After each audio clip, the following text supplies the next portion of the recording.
Stan Lee es un hombre que no necesita introducción, pero igual se las voy a dar. Es uno de los artistas más influyentes en la cultura popular. Incluso si eres alguien que no lee cómics, conoces al menos algún personaje creado por este hombre. Fue la mente creativa de Marvel desde su fundación y el creador de innumerables sagas y personajes que a día de hoy son parte de la cultura popular. Con una carrera tan extensa en el mundo de los cómics, resulta curioso que Lee también se haya ido por el mercado japonés, habiendo coescrito 2 mangas, último que se publicó entre el 2008 y 2015, y Hero Man, publicado entre 2009 y 2011, recibiendo una adaptación al anime en el 2010. Con esto ya podemos decir que Stan Lee no es alguien ajeno al mundo del anime y del manga.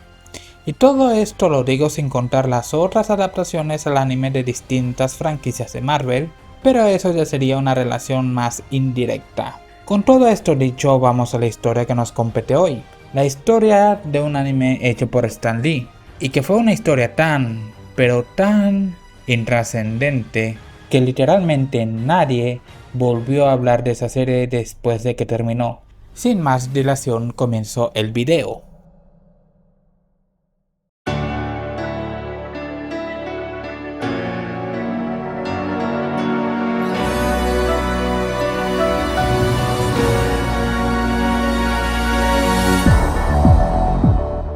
Hola gente, ¿qué tal están? Nuestra historia comienza en octubre de 2015 en la Comikaze Expo de ese año, cuando Stan Lee junto con el estudio Dean anunciaron que estarían trabajando en una serie de anime llamada The Reflection, lanzando un teaser con la descripción general de la trama. Luego, 2 años después, 2017, dieron más detalles de la producción y que estrenarían la serie en verano de ese mismo año, contando con 12 capítulos, estrenándose el 22 de julio y finalizando emisiones el 7 de octubre de 2017. Pero ¿de qué trata la serie? Pues acá tengo la sinopsis. La trama se centra en un fenómeno sobrenatural conocido como la reflexión, que ocurrió 3 años antes de la historia principal, la cual otorgó superpoderes a un cierto grupo de personas. Resulta que dicho fenómeno afectó de forma distinta a las personas. Por un lado estuvieron los reflejados por la luz que se fueron por el lado de la justicia, y por el otro los reflejados por la oscuridad, quienes están del lado del mal. Voy a hacer un resumen, pero solo de los primeros 3 capítulos. Esto para ver si la trama les interesa o no, y no les quiero hacer spoiler de la trama entera. La historia comienza con unas chicas japonesas viendo unas noticias de lo que ocurre en Nueva York, donde un hombre con traje azul pelea con un hombre sapo, mientras que en otro lugar cerca está un hombre de traje rojo peleando con un esqueleto acuático, mientras una periodista lo sigue y lo fotografía. Allí descubre que el hombre tiene la capacidad de clonar habilidades y luego se intercambian un par de miradas potencialmente incómodas. El hombre rojo derrota a los malos malosos y aunque parece que la pelea iba a seguir, los derrotados terminan arrestados por unos agentes del gobierno. Volviendo al tipo azul ahora peleando con un hombre murciélago, ¡Que no es Batman! donde tras unos forcejeos es derrotado. El hombre azul revela que su nombre es I-Guy al público tras una entrevista. A todo esto la reportera de la televisión dice: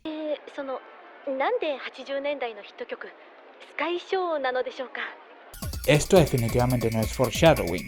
Volviendo con el hombre del traje rojo, este es perseguido por la periodista, quien se llama Eleanor. Escena donde muestran que ella se puede teletransportar a corta distancia. Los malos malosos arrestados son rescatados por uno de sus aliados y escapan. Nos revelan que las personas con poderes les llaman reflejados y que 3 años antes había ocurrido el incidente de la reflexión. Nos vamos a Baltimore, donde vive la periodista, donde ella se pone a ver las noticias, donde discuten lo que sucedió hace 3 años. El incidente fueron un humo y una luz misteriosa que afectaron a la población, y si bien la mayoría se recuperó del incidente, algunos seguían afectados años después. Ahí en el fondo revelan que el hombre de traje rojo se llama Exxon. Capítulo 2. El capítulo comienza en Nueva York hace 3 años, donde se mostró el incidente. También muestran que el incidente afectó a todo el mundo, dejando a parte de la población inconsciente. Volvemos a los eventos del capítulo 1, donde hay una conferencia de prensa gubernamental y una reflejada con poderes de fuego interrumpe y cuenta su experiencia siendo discriminada, mientras intenta causar disturbios con sus aliados, cosa la cual es interrumpida por Exxon y Aigai. Nos muestran que los disturbios fueron liderados por alguien llamado Mr. Mystic, quien es un inserto de Stan Lee e incluso es doblado por el inglés como dato curioso. Y nos muestran que eso fue antes de las peleas que vimos en el capítulo anterior. Volvemos a cuando terminó el capítulo 1. Exxon conversa con Eleanor y ella le pide ser su aprendiz, pero él se niega y pide que investigue a alguien llamado Wraith. Vamos a Los Ángeles, donde Aigai vive, y nos muestra que es un papucho. Digo, que se llama Ian y que hay un comité ejecutivo en su morada, grabando y dirigiendo lo que hizo en el episodio anterior. Eso explicaría de dónde salieron esos efectos. Hay un flashback, otra vez, de hace 3 años desde el punto de vista de Ian, donde nos cuentan que fue un One Hit Wonder, definición aquí, en los años 80 gracias a una canción de fondo que fue la que se escuchó en su pelea.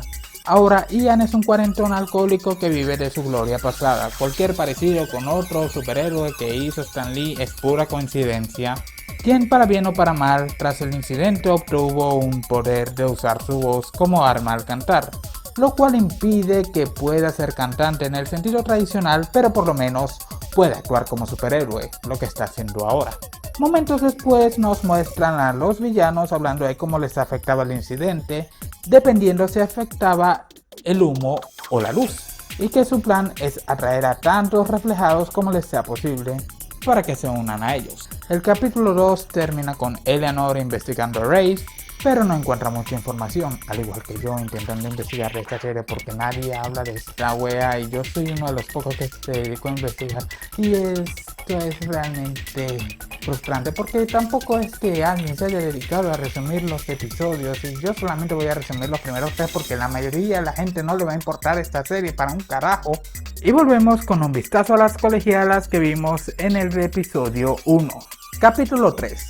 Estamos donde terminó el episodio anterior, donde Eleanor está investigando a Wraith y llega Exxon, y Eleanor le cuenta que hubo unas desapariciones antes y durante la ceremonia del Times Square del episodio 1. Momentos después, su apartamento sufre una combustión espontánea, sospechando que fue la mujer con poderes de fuego que hizo los disturbios. Exxon le sugiere a Eleanor que busque un lugar donde ocultarse, pero esta se niega y le dice que tiene auto y se ponen a viajar investigando las desapariciones. Volvemos a las colegialas que están siendo entrevistadas sobre lo que vieron en Estados Unidos. Pero ¿por qué van a entrevistarlas a ellas? ¿Qué van a saber ellas si ellas solamente vieron las noticias? También, ¿quién coño son? Son unas estudiantes random. Y luego tenemos un vistazo a una joven rubia que no es la cuarta del elenco principal. Se llama Lisa, por cierto. Vamos al viaje de Exxon y Eleanor, donde Exxon explica los efectos del incidente y que hay 2 tipos de reflejados, que los del humo, que sufrieron cambios drásticos a nivel externo y tienden a ser más violentos e impulsivos, mientras que los afectados por la luz sufrieron más bien un cambio a nivel interno y por lo contrario son más justos y calmados. Volvemos con Lisa, quien está entrenando en silla de ruedas. Eleanor casi la atropella por accidente y mientras la intenta ayudar para llevar a Lisa al hospital, Exxon se percata de alguien en la distancia. Ya en el hospital cuentan que Lisa sufrió solamente un rasguño. Y en eso aparece el padre de Lisa, quien regaña a Eleanor, pero Lisa le recalca que está bien y que no sea grosero con ella. Además de que Lisa invita a Eleanor a cenar. Y Lisa cuenta que a pesar de su condición ha tenido una vida relativamente feliz. Mientras que Eleanor no tanto y cuenta que tuvo un hermano gemelo que falleció al nacer. Lisa le cuenta que ella es una atleta en silla de ruedas. Mientras tanto, Exxon se encuentra con la villana del poder de metal, quien era la que estaba a la distancia, y comienzan a luchar. Volviendo a la conversación entre Lisa y Eleanor, ellas hablan sobre los gustos de Lisa por los robots y los superhéroes. Entre ellos, Lisa desea ser capaz de volar igual que uno en particular llamado Soulman, quien no se parece a ningún superhéroe en particular. Llega el padre de Lisa a casa, quien se disculpa por el regaño a Eleanor y cuenta su experiencia en el incidente donde casi hieren a Lisa.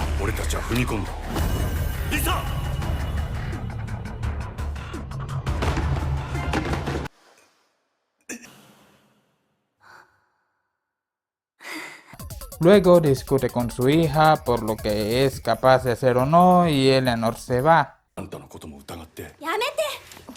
私、自分が不幸なんて考えたことない。誰かが私を不幸にするなんてことも。私、いろんなことを知りたい。いろんな人に会いたい。お前は世間ってものを知らない。だから俺が。縛り付けるんでしょ。私をどこにも飛ばせないように。リサはとても強い娘さんだと思います。 Exxon la está esperando y se van en el auto. Descubren que la mujer de metal es una subordinada de Race, pero poco tiempo después se dan cuenta que la casa de Lisa fue atacada y que tanto su padre como ella fueron secuestrados. La mujer de metal junto con otro villano llamado Portrait intentan extorsionar al padre de Lisa ya que sospechan que es una reflejada, pero que su padre lo ocultó para protegerla. Intentan forzar a Lisa para que confiese, torturando a su padre, pero al poco tiempo llegan Exxon y Eleanor a rescatarlos. Lisa, quien estaba en el suelo todo este tiempo, se arrastra en su silla de ruedas y muestra su poder, que es poder convertir su silla de ruedas en un mecha, exactamente igual al robot favorito de su infancia, y vence a quienes la estaban atacando. Lisa rescata a su padre y tras ello tienen una conversación emotiva donde convence a su papá que puede valerse por sí misma y que puede volar como Superman. Ya con este resumen de los primeros episodios y ahorrarles más de 60 minutos de los 75 que duran los 3 capítulos, es tu decisión si quieres ver el resto de la serie o no, pero ya con esto dicho vamos con la reseña. Comienzo con los puntos positivos de esa serie. La historia me pareció interesante y me mantuve atento de principio a fin. Si bien no es una obra maestra revolucionaria, por lo menos me pareció buena, particularmente en cómo se establece el misterio y la buena cantidad de giros argumentales que se dan a través de la historia. El hecho de cómo se desarrolla el personaje de Ian me gustó bastante también. El apartado artístico, si bien es lo más criticado por la gente que se lo vio, me gustó bastante la verdad. No es la animación más detallada del mundo tomando en cuenta que lo hizo el estudio Dean, el cual es infame por tener una calidad de animación mediocre a mala. La animación se mantuvo simple pero consistente. También tiene un buen uso de la paleta de colores, lo cual le da una fuerte identidad a la serie frente al resto. La banda sonora no suele sonar mucho, pero el tema de iGuy, que es Sky Show, es tremendo temazo, weón.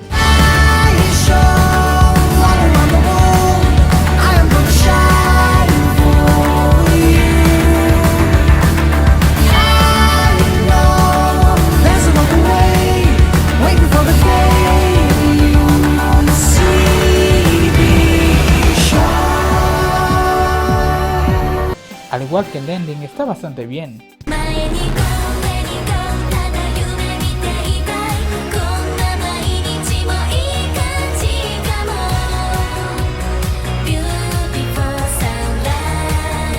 En cuanto a la actuación de voz, cumple con ser bastante buena.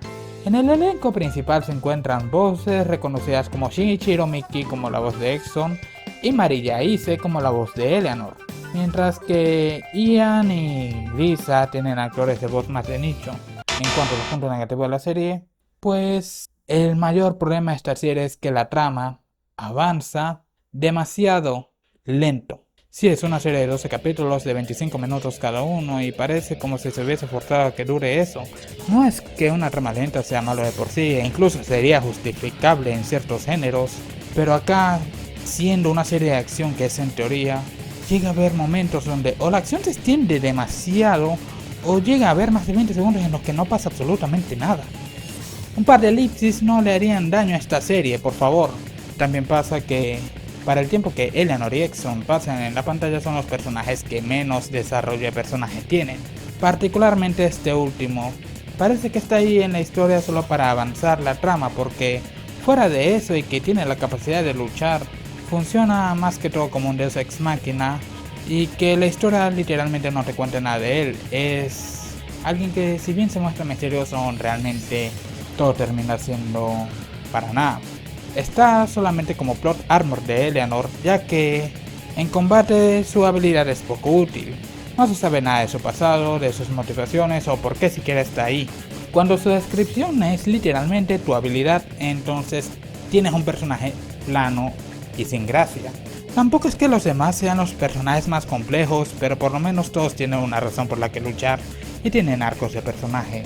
Y si prestaron atención, también mencioné que había unas colegialas japonesas, y saben que estas no aportan nada a la trama. De hecho, creo que son los personajes que más me molestan. Porque vean, las mencioné en el resumen simplemente para probar mi punto, ¿ok? Y es que antes quiero explicar quiénes son. Son literalmente insertos, copia y pega, ni siquiera personajes ficticios, copia y pega del grupo Nine. Lo cual tener una estrella invitada no es nada malo de por sí, pero tenerlo como un personaje forzado o 4 personajes, entre comillas, porque ni siquiera se les puede distinguir ninguna de las 4, tienen demasiado tiempo en pantalla para no hacer absolutamente nada. Lo único que hacen en la serie es reaccionar en todo lo que pasa en la trama principal, hasta que son convocadas en la batalla final, y tampoco es que hagan mucho ahí. O sea, las puedes eliminar de la serie y la trama seguiría exactamente igual. Y por último, esto es un spoiler, pero tiene uno de los cliffhangers peor hechos que he visto en mi vida. O sea, literalmente pasa en los últimos 10 segundos, y justo después de un final que ya estaba cerrado. ¿Por qué hicieron eso? O sea, ¿pensaban que iba a haber una segunda temporada? Bueno, en serio que esos 10 segundos arruinaron la serie. En fin, mi nota final es 6 de 10. Es una serie que, si bien no es la mejor del mundo, tampoco es la peor del mundo, es algo que es perfectamente entendible porque esta serie nadie se la vio. Originalmente la serie se iba a llamar The Reflection Wave 1, implicando que esto sería una serie más extensa, pero en algún momento de la producción se le cambió simplemente a The Reflection. La serie fue brutalmente ignorada, y estoy casi seguro de que todos los que vieron este video ni siquiera habían escuchado de la serie antes, a menos que se hayan visto en la publicación. Y yo simplemente me encontré con esta serie por mera casualidad. La serie fue dirigida y co-creada por Hiroshi Nakahama, quien de hecho en diciembre de 2017 estaba planeando una secuela y estaba esperando que Stan Lee lo confirmara. Lamentablemente, Stan Lee fallecería el año siguiente, en noviembre de 2018, eliminando la posibilidad de una segunda temporada. En una entrevista hecha a Nakahama en 2019, menciona que si bien tiene material para trabajar con más historias relacionadas con The Reflection, las ideas se pusieron en pausa cuando falleció Stan Lee, aunque no descarta la posibilidad de que se cree algo, aunque ya han pasado 6 años de esta entrevista, y en sus entrevistas más recientes no parece haber mencionado nada con respecto a The Reflection. Se sabe que también dirigió Uzumaki, aunque solamente el primer episodio, el que sí estuvo bien animado por cierto. En cuanto a Nine, el grupo que cantó el ending y fueron las chicas que fueron insertadas a la fuerza en la trama, estas entrarían en un hiatus indefinido en 2019, y mientras tanto 2 de las 4 integrantes que quedaban se separarían del grupo, así que incluso con una segunda temporada hipotética que pase por algún milagro, pues dudo que sea buena idea colocarlas de nuevo en el anime, y ya era mala idea haberlas colocado en primer lugar. The Reflection fue un caso curioso, una serie que a pesar de sus nombres reconocidos, pasó con una absoluta indiferencia y casi todos aquellos que la vieron no les agradó la primera impresión que dejaba la serie. Fue una idea mínimamente interesante y con un estilo de arte único, pero con una ejecución que dejaba mucho que desear. No es precisamente mala, pero le faltó pulir el concepto para que no sea una serie del montón. Pasó con tanta indiferencia que la serie no volvió a ser emitida desde su emisión original, solamente lanzando un Blu-ray casi como una obligación. No he escuchado a nadie que le guste esta serie y todas las reseñas que he leído la califican de mediocre a decente en el mejor de los casos.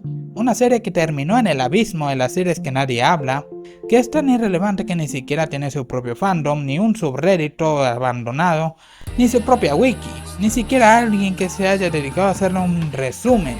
En fin, si este video te gustó, pásate por mi canal. También hablo de otras series abandonadas por la mano de Dios, como la primera serie en CGI que nadie se vio, o la primera película en pixel art que tampoco se vio mucho. Espero que esto sea mejor que esto. También, por favor, suscríbete y dale like. También tengo un Patreon si me quieres apoyar económicamente. Y sin nada más que decir, este fue Furbako y nos veremos en la próxima. ¡Adiós!